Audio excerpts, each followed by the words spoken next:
Good morning everyone. कैसे हैं आप सभी? I hope all are very good. तो हम पढ़ रहे हैं मौर्य वंश के बारे में, मौर्य युग के बारे में। तो चंद्रगुप्त मौर्य के बारे में हम लोगों ने डिस्कस कर लिया है कि कैसा राजा था। हमने जो वो उसके जो भी सोर्सेज थे वो कहाँ कहाँ से हमें मिलते हैं, जैसे मैगजीन्स की इंडिका में जो उसके बारे में लिखा है वो हम लोग डिस्कस कर चुके हैं। अब जो वो कौटिल्य का अर्थशास्त्र के बारे में हम लोग पढ़ रहे हैं कि कौटिल्य ने जो वो क्या क्या लिखा राजा के बारे में, मंत्रियों के बारे में, गुप्तचर कैसे होने चाहिए। तो आज हम वही डिस्कस करेंगे।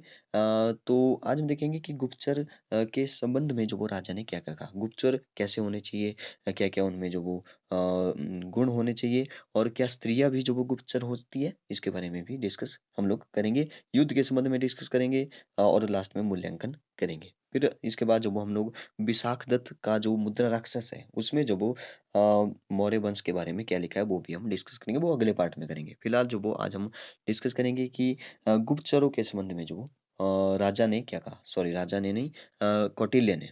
ठीक है, जो कि किसका, जो वो प्रधानमंत्री था, परामर्शदाता था, चंद्रगुप्त मौर्य का था। ठीक है। तो यहाँ पे सबसे पहले दो लाइनें यहाँ पे मिसिंग है, मैं ऐसे बता दूं कि यहाँ पे लिखा था कि गुप्तचरों अबाउट द स्पाइस। ठीक है, तो गुप्तचरों के संबंध में जो वो राजा ने कहा, राजा आगे आ रहा है बार बार, राजा ने नहीं, कौटिल्य ने कहा। ठीक है, चाणक्य ने कहा, विष्णुगुप्त ने कहा।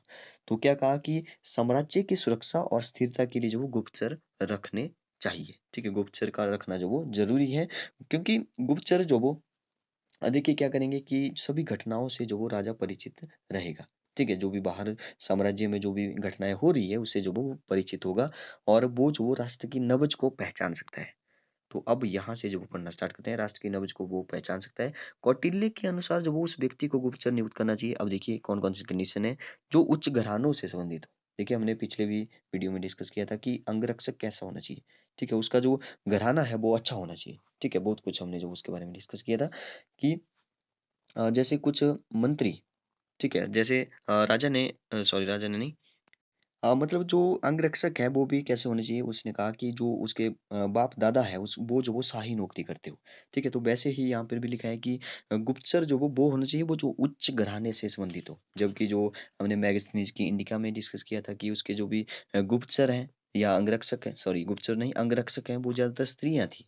ठीक है, तो आज हम डिस्कस करेंगे कि गुप्तचर के बारे में जो वो चाणक्य ने कहा, क्या कहा कि स्त्रियां भी हो सकती है। तो आगे डिस्कस करते हैं। देखिए यहाँ पे लिखा कि अ, राज्य के प्रति निष्ठावान हो, अपना वेश बदल सकते हो। ठीक है, अपना वेश जो वो बदल सकते हो वैसे होने चाहिए। दूरदर्शी हो, उच्च चरित्र के स्वामी हो, जासूसों को जो अपने कार्य में निपुण होना चाहिए, उन्हें अनेक भाषाएं आनी चाहिए। देखिए भाषा भी उनको आनी चाहिए।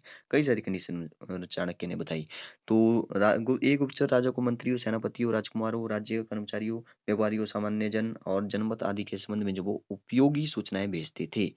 इन गुप्तचरों को जो वो अच्छा वेतन दिया जाता था, गुप्तचरों को अच्छा वेतन दिया जाता था। कौटिल्य के अनुसार जब वो, देखिए यहाँ पे लिखा, कौटिल्य के अनुसार जब वो पुरुषों की अपेक्षा स्त्री गुप्तचर अधिक लाभदायक प्रमाणित हो सकती है। ठीक है, तो इसलिए जो वो, क्यों ऐसा बोला, क्योंकि इसलिए इस विभाग में अधिकतर स्त्रियां होनी चाहिए। और उसका यह भी विचार था कि राजा को दूसरे देशों में भी अपने गुप्तचर नियुक्त करने चाहिए, ताकि वहां पर घटित होने वाली राजनीतिक घटनाओं के संबंध में जो वो जानकारी प्राप्त हो सके। ठीक है, नेक्स्ट लिखा है अपने युद्ध के संबंध में क्या कहा कि अबाउट द वॉर। कौटिल्य ने जो वो युद्ध के संबंध में बहुत विस्तृत वर्णन किया है। इसके अनुसार जो वो आक्रमण करने से पहले राजा को जो वो शत्रु की शक्ति और दुर्बलता का अनुमान लगा लेना चाहिए। इसके अतिरिक्त इस युद्ध से होने वाली हानि और लाभ का भी उसको पूरा अध्ययन होना चाहिए। युद्ध करने से पहले राजा को जो वो अपनी राजधानी की सुरक्षा के लिए जो वो व्यवस्था कर लेनी चाहिए।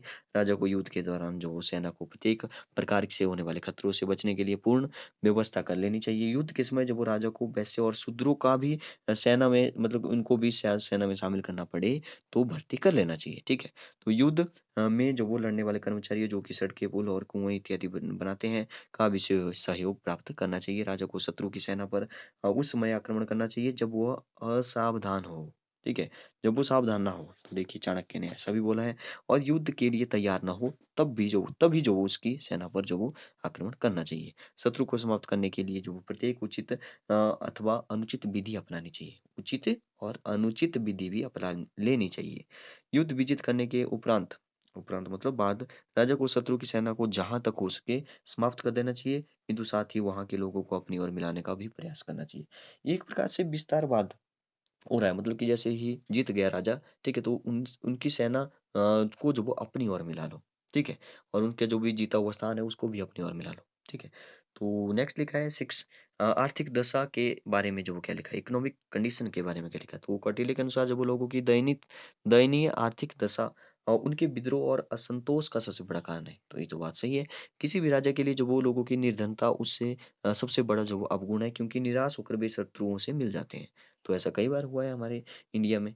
कई सारे बाहर से जो भी राजा आए, ठीक है? तो उन्होंने जो वो हमारे यहाँ के जो राजा थे उनको जो वो अपने में मतलब कि मिला लिया, ठीक है?